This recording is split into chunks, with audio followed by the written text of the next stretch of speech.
Sinasabing ang Pilipinas ay mayaman sa mga deposito ng ginto at pinagpipilitan ng ilan na ang Pilipinas umano ay ang Ophir o Land of Gold na nabanggit sa Biblia. Totoo man ito o hindi din naman maikakaila na maraming mga nakabaong kayamanan at ginto sa Pilipinas na naiwan umano ng ating mga ninuno at ng ilang mga dayuhang minsang sumakop sa atin noon. Patunay dyan ang kabi-kabilang mga kayamanang nahukay sa Pilipinas sa paglipas ng panahon. Pero alam nyo ba, may kakaibang paraan ng ilang mga treasure hunters sa Pilipinas upang malaman kung ang isang lugar ay may nakabaong ginto sa pamamagitan ng puno na nakatayo dito. Mga puno na aakalain mong ordinaryo lamang pero nasa ilalim pala nito ang hinahanap-hanap ng marami sa atin. Ano-anong klase nga ba ng puno ito? Yan ang ating aalamin para sa video natin ngayon. Isang paalala. Ang video na ito ay ayon lamang sa aking sariling pananaliksik. Hindi ko nais na pilitin ang sino man na maniwala sa videong inyong matutunghayan. Kung hindi kayo kumbinsido sa mga impormasyon at taliwas ang inyong paniniwala sa kaalamang aking ilalahad, maaari kayong gumawa ng sarili ninyong pagsisiyasat para sa inyong kakontentuhan. Ang videong ito ay gabay lamang sa mas malalim na kaalaman at pag-intindi at hindi gawa ng isang profesional. Naniniwala ako na malaya tayong magbigay ng opinyon at suhestyon bilang malayang mamamayan ng Pilipinas. Maraming salamat po. Sinasabing noong unang panahon, maraming mga kayamanan at ginto ang ibinaon ng ating mga ninuno sa iba't ibang bahagi ng Pilipinas. Ang ilan sa mga ito ay natagpuan na nang hindi sinasadya, pero ang ilan ay mailap pa rin na hanggang sa ngayon ay hindi pa rin natatagpuan. Ang mga treasure hunters o tao o grupo ng mga tao na naghahanap ng mga kayamanan ay kadalasang may dalang mga treasure map na kanilang babagtasin upang marating ang kinaroroonan ng nakabaong kayamanan.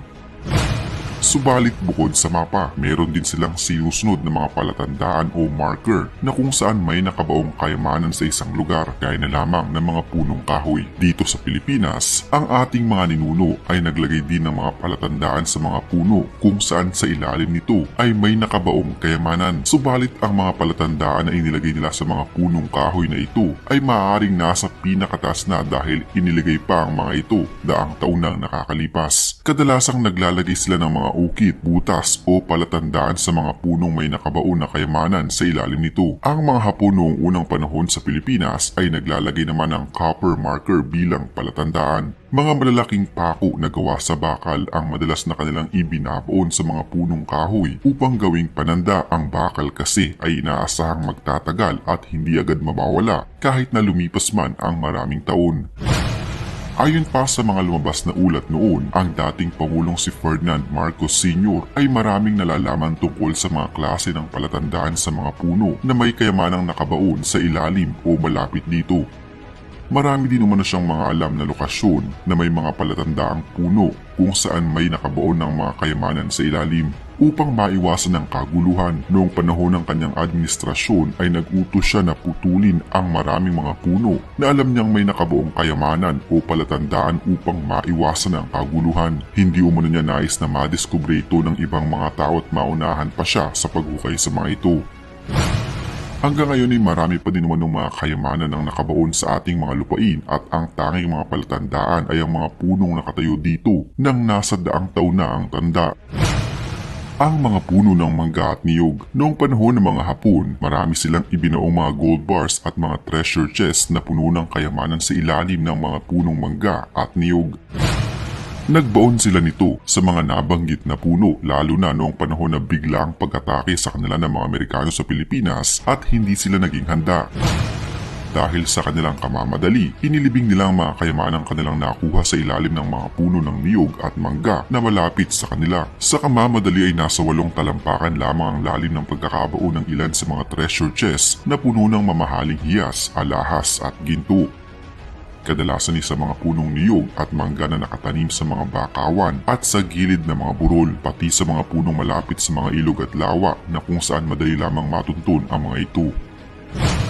Ang mga century-old na mga puno ng akasya ay paborito din gawing palatandaan ng mga Hapon noon sa pagbabaon nila ng mga kayamanan. Kadalasan dito nila inilalagay ang kanilang mga maliliit lamang na mga kayamanan. Madalas itong makikita sa mga ugat o sa ilalim mismo ng punong akasya. Ang punong ito ay nagtatagal kasi ng nakatayo sa loob ng maraming taon. Ang mga wild bonsai din ay kadalasang palatandaan noon ng mga Hapon upang itago ang kanilang mga kayamanan dahil ang bonsai ay rumerepresenta sa kanilang kultura at pamumuhay. Karamihan din sa mga kayamanan na nakabaon sa ilalim ng puno ay makikita sa mga puno ng niyog. Malalaman mo na merong kayamanan sa ilalim o malapit dito ay kung ang puno ng niyog ay deformed o wala ito sa kanyang natural na forma at itsura kagaya na lamang ng mga ito.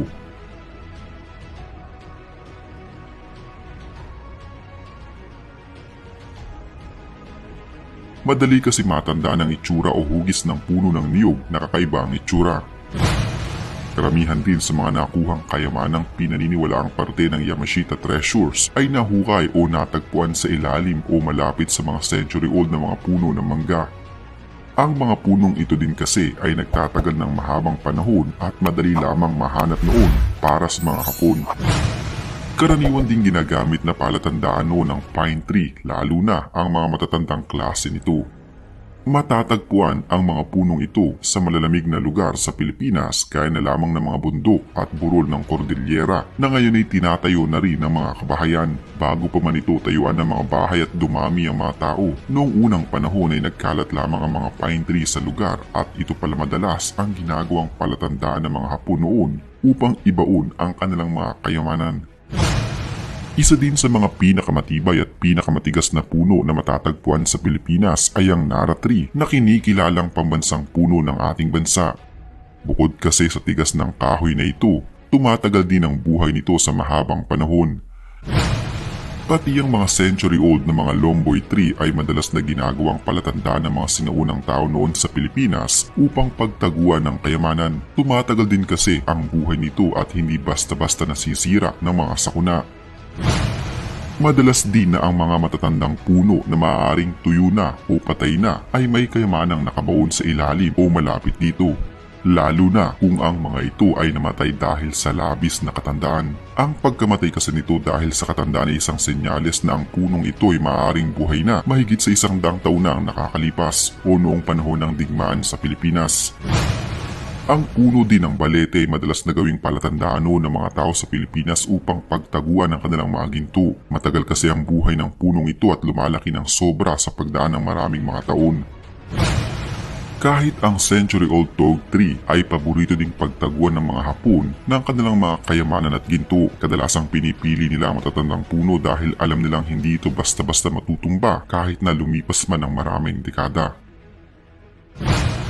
Narito ang ilan sa mga maaaring palatandaan sa mga punong kahoy na may nakabaon na kayamanan sa ilalim o malapit dito.